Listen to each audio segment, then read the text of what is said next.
sun sign, rising sign, and or moon sign. This is a 2-week reading for all Taurus starting today, the 13th of October, 2024, sorry.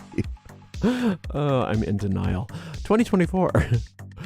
This is Ariel and today I am reading with the Golden Tarot by Liz Dean. And I've already purified with this beautiful Water of Cedra by Roger and Gallet. And you can find links to purchase each of these products right in the video description of this video on YouTube. We are streaming live on YouTube and on Twitch. Moderating today on YouTube are the lovely Shirley and the lovely Honeypaw, and moderating on Twitch is the lovely Deline. Thank you so much, moderators. And thank you, Taurus and friends of Taurus, for joining us today for this 2-week reading. If you're watching us on YouTube, please make sure you remember to like the video, subscribe to the channel, and hit the notification bell. And if you're on Twitch, please make sure that you follow us on Twitch. You can watch on Twitch without any ads when you subscribe to us there. If you'd like to give a donation to this channel, you can do that by going to paypal.me/arielgatoga. paypal.me/arielgatoga. If you're on YouTube, you could use a super sticker or super chat right in the chat thread. This goes out to a lot of Taurus, so if for some reason it doesn't seem like it's applying to you, it may just not be your reading. In that case, disregard it and check out instead the zodiacal readings for your other signs: sun sign, rising sign, moon sign. And remember, we have a daily reading for all signs every day, Wednesday through Sunday. You can find the most recent of those tarot streams right on our website, arielscorner.com. arielscorner.com. Just click on the free online tarot readings link in that main menu. I don't read with card reversals, so I flip cards right side up. That's how I like to read. All is well, I promise. Excited to read for you today, Taurus, so I want to shuffle this up and make sure that it's as accurate as I can make it. Maybe 2 more shuffles and we should be good to go, I think. And then we'll give the deck a nice clean cut. And let's see what's in the cards for all you gorgeous Taurus for the next couple weeks. Starting out with the Emperor, followed by the Empress, my goodness, and the Knight of Swords. This is powerful when you get the Emperor and the Empress together, especially since this is your card. This Empress card is definitely a Taurus card. One of the Taurus cards. And, you know, the Emperor is you claiming your own power. Your empire is your life. And a lot of us don't realize that that's our empire, that our lives are our empire. And we have to decide the kind of emperor we want to be. You know, if we want to be a fearful emperor or a fearless emperor, if we're going to be kind to the people in our empire, if we're going to be mean, what we're going to do. And most great emperors in the past have had a philosophy, almost like a doctrine that they followed, a way of being. And the ones that didn't weren't very effective. So it's good for you to ask yourself, what kind of an emperor am I? Because I'm in charge, regardless of what I think. I'm in charge of my life. So how am I treating myself? How am I treating other people? What do I want? What am I willing to put up with? What am I not willing to put up with? That kind of thing. And then coming into your Empress power by letting that be, while you are finding that peace and that poise that is who you really are, as your peace and your poise reveals who you really are. When you can be peaceful and poised, then there's no pretense. And when there's no pretense, there's nothing to block your good. So a lot of people, the reason why they don't like to be relaxed or they don't feel like, you know, being at peace is because the ego mind is so busy defending and protecting and creating havoc in their lives. But when you understand that your ability to be peaceful and to be poised and to have that serenity is your power. And it's the action through which the decisions that you've made as the emperor come into being, is through that peace and that poised beingness. And everything that you need and desire comes to you. You don't have to be so involved in the minutia of your own life. A lot of that just starts to take care of itself.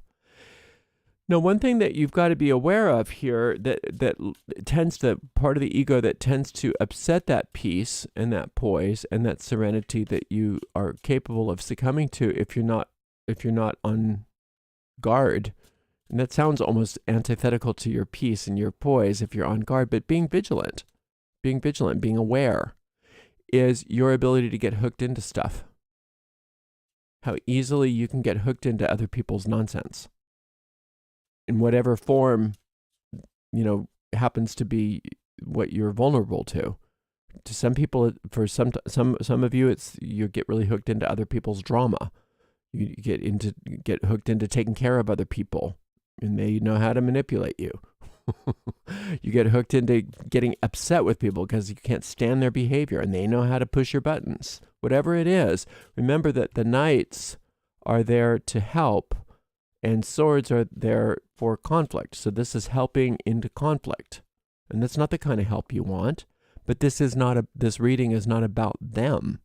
This Knight of Swords refers to you and how capable you are of looking past it and not getting hooked. And that's sort of your test. Again, that's when you want to lean on your philosophy of life as an emperor. What do you believe? Do you believe that you're vulnerable to being hooked into people's dramas or getting upset by what people say or getting upset about the news or whatever it is that is pulling you off your throne and out of your poise and out of your serenity? And is it worth giving all your prosperity up for that? Because that's what this is. She's the queen of prosperity. She's bigger than a queen. She's the empress of all prosperity. So is it worth giving up your prosperous mindset and thus prosperous lifestyle in order to indulge in this? No matter how, quote, important your ego screams that it is that you get upset about it.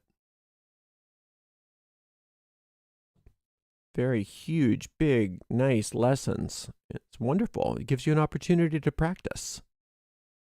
Gives you an opportunity to practice your empressness. Fabulous. 10 of coins. Look at that. Knight of Cups. That's the kind of help you want. And the Star. So really this tendency to get pulled into the drama doesn't have all the power that it used to. It looks like you've done a lot of work. So you've set yourself up. You've set up sort of an inner infrastructure, Taurus, to be able to withstand that when it comes. So remember that. That nothing's worth sacrificing your prosperity over, because prosperity doesn't just mean money, although it's included. Prosperity means peace of mind. Prosperity means all good. The health of your body, the health of your mind, the health of your relationships, all of those things are prosperity. Prosperity means for things to work out well. No matter what seems to be going on around you, no matter what anybody is doing, no matter what anybody is saying, you have the power to have things work out well for you. And you know this on some level because you've already done the inner work for it. So there's too much at stake when you allow yourself to be pulled off of your poise. So if you end up doing that, it's okay. Just get right back on. Just forgive yourself immediately and get right back on. But that's the problem sometimes that you've found as a Taurus, that it's not that easy to just get over it. It's not always that easy to just get back on. Once you've allowed yourself to be upset, it takes you a while. That's why it's so important for you to make a very, very clear choice that you're not going to let yourself get pulled into people's nonsense.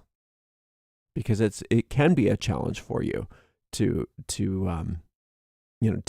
move on, to get past it. It takes you time, and that's not a bad thing. It's not it's a wonderful quality actually. But knowing that is important. Knowing that is important because how worth it is it for you to allow yourself to get snagged, knowing that that's going to take a while for you to unsnag yourself.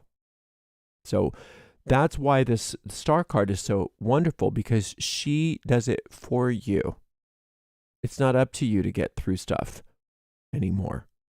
She does it for you. See all of this goddess pouring water. She pours some of this into the body of water, some of this onto the dry land. That's called grace.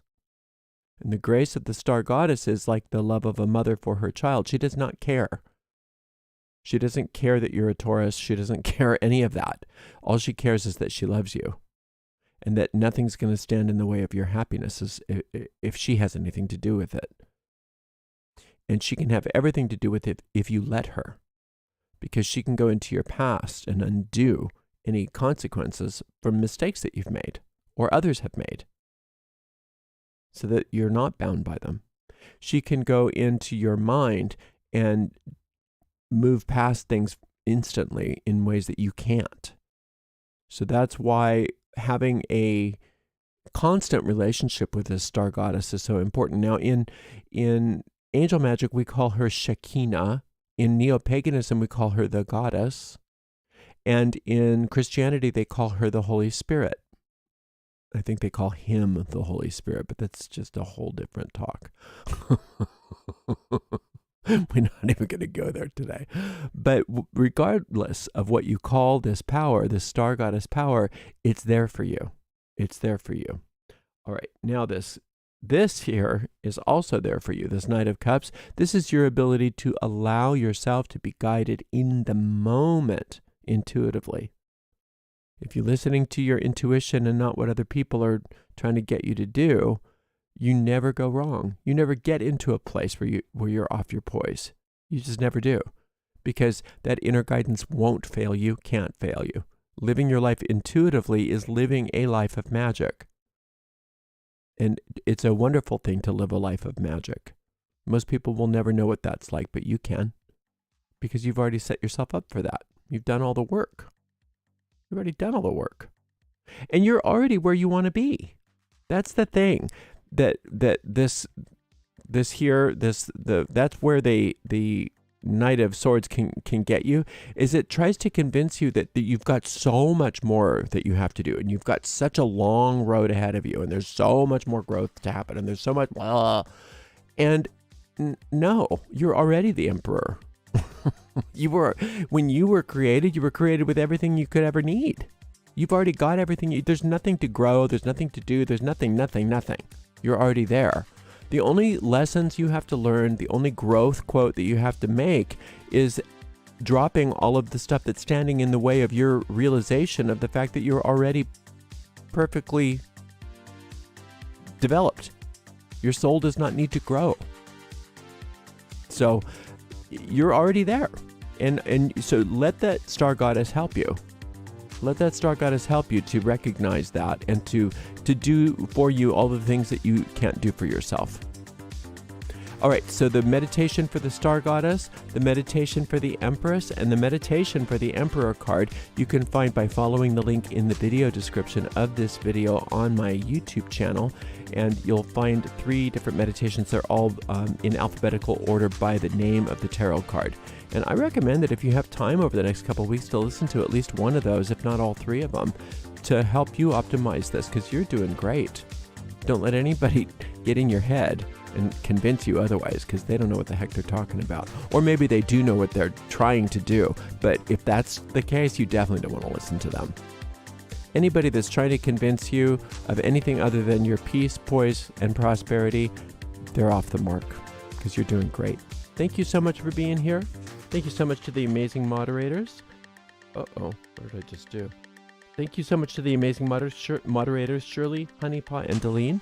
We'll see you for your next reading, Taurus. Until then, blessed be.